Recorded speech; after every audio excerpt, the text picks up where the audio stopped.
What is clickbait? Clickbait is something like a video titled, "How to Make $400 a Day, Every Day on Uber Eats." Impressive title? Sure. Realistic for most drivers? No. But that's not to say that there aren't drivers out there who achieve this on a regular basis.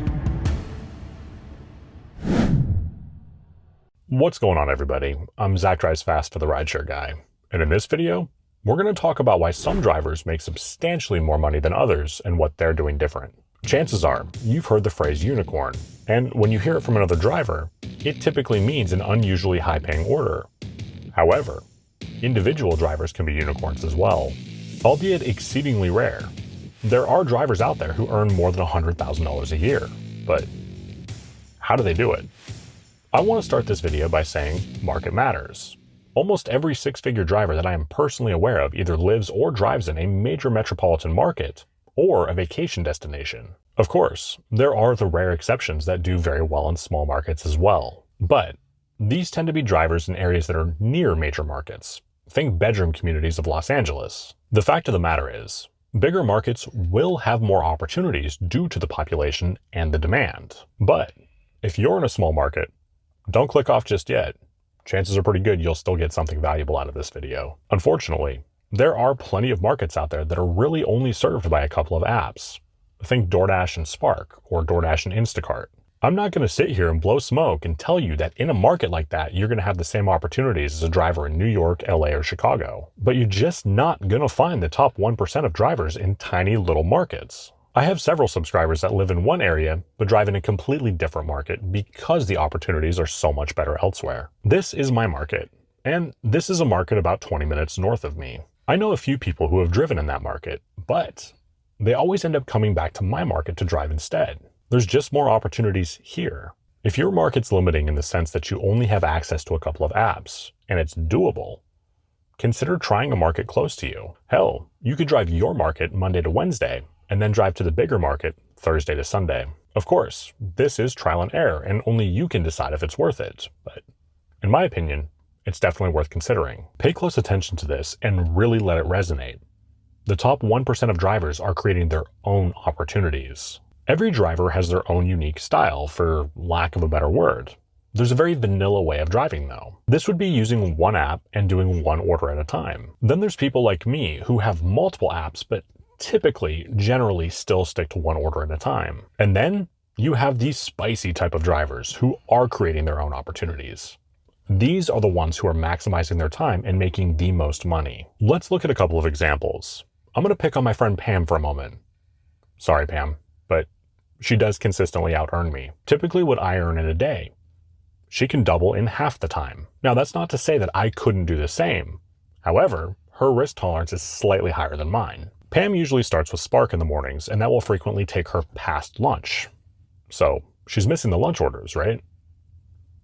Not even close. Spark has several different order types, one of which is the .com orders. This is similar to Amazon Flex. The way it works is you'll have several packages in your car, and you make several stops along your routes.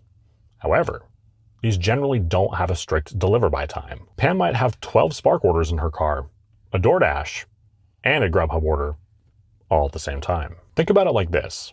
Pam's going to deliver her Spark orders, and that's going to take her about 2 hours to make $60. If she picks up a few food deliveries along her way that are going in the same general direction, she's not really adding much time or risk, is she? Instead of making $60 in 2 hours, Pam made $85 in 2.5. Pam creates opportunities like this for herself. There is no app out there that's going to tell you, accept order A on this app and order B on this app. Now, of course, you do need to know your market very well to do this, and Pam does. You need to know your restaurant wait times and city streets incredibly well. The highest paying drivers are not relying on one app, but rather several. Think food delivery, but also catering, with grocery delivery and a little bit of pharmacy mixed in. All right, let me give you another strategy out of Pam's playbook. This is Ferndale. It's the second largest town in my market. It's very common to get orders picking up in Bellingham and delivering in Ferndale. This typically ends up being about an 8 to 10 mile drive, depending on where in Bellingham she was. There's 3 Taco Bells in my market, and until recently, there was only one Sonic. The one Sonic was in Ferndale, as well as the one Taco Bell that drivers pick up from. After delivering an order, rather than just going back home, she'll hang out in Ferndale for 10 to 20 minutes to see if she gets an order picking up from one of those places. That way, she's not driving empty miles. At that point, the dollar per mile ratio really doesn't matter because that order is taking her back into the area that she wants to be in. Like me, she's activated on several apps, a few of which most drivers have never even heard of. The top earners that I've talked to recognize that it doesn't matter where the money comes from. They understand that a unicorn can come from any app. After all, the more opportunities that you open yourself up to, the more opportunities that come your way. I want to take a moment to pick on Roadie. Many drivers trash on it, and admittedly, I've seen a ton of bad orders on there myself. But I've also seen some unbelievable offers. It costs you nothing to sign into these apps to look for these opportunities. However, by not doing so, you have a 100% chance of not seeing a good offer on that app. Okay, sure. From time to time, you do have a driver that makes a killing on one app only. I'm going to use DoorDash as an example. The highest earners on DoorDash are almost always either in a vacation destination, the LOP, or in a major metropolitan area. Think about it like this. When people go on vacation, they're typically already splurging.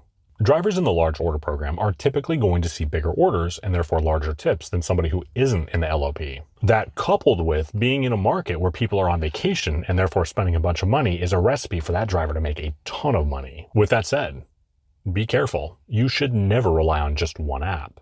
I am personally aware of a couple of drivers who got deactivated just because they made too much. Somehow, just because they were successful in the app, DoorDash assumed that they were gaming the system. If you get deactivated from DoorDash, you are probably not going to get your money, at least not without a fight. On top of that, DoorDash is also slowly rolling out the driver tiers, which, in my opinion, will oversaturate the large order program. Another thing that the highest paid drivers typically do differently is work substantially more hours than your average driver. Some of them are working upwards of 16 hours a day. During that 16 hours, they're looking for every opportunity they can to create their own opportunities. Your average driver may only be able to deliver 2 to 3 orders an hour, whereas your top earners can double that with 5 to 6 an hour. Think about it logically. If you can make $30 delivering 3 orders an hour and they're doing twice as many orders in an hour, they're going to earn substantially more. Of course, that requires commitment to doing the hours and consistency. Putting in crazy hours just 1 day a week is not going to make you a 6-figure driver. Most of those earning that much are doing this 6 or 7 days a week. That's a big commitment, and you need to weigh that based on your own needs and goals. Speaking of which, let's talk about goals. Typically, drivers will set a goal one of 2 ways. Either how many hours they want to be out, or how much money they want to earn. Let me know in the comments which of the drivers you are. Remember, your goals are unique to you, and you don't need to be a 6-figure driver to adapt some of their strategies and make more money for yourself. To summarize the video, market does matter, but so does thinking outside the box. If you're doing the exact same thing as every other driver, you are going to earn the exact same money. Small adjustments can have a huge impact. If you haven't done so yet, please do consider pressing the like button and subscribing to the RideShare Guy. You can catch my videos here every Tuesday. If you enjoyed this video, check out this video where I give you a detailed guide on multi-apping. I'm Zach Drives Fast for the RideShare Guy. Take care.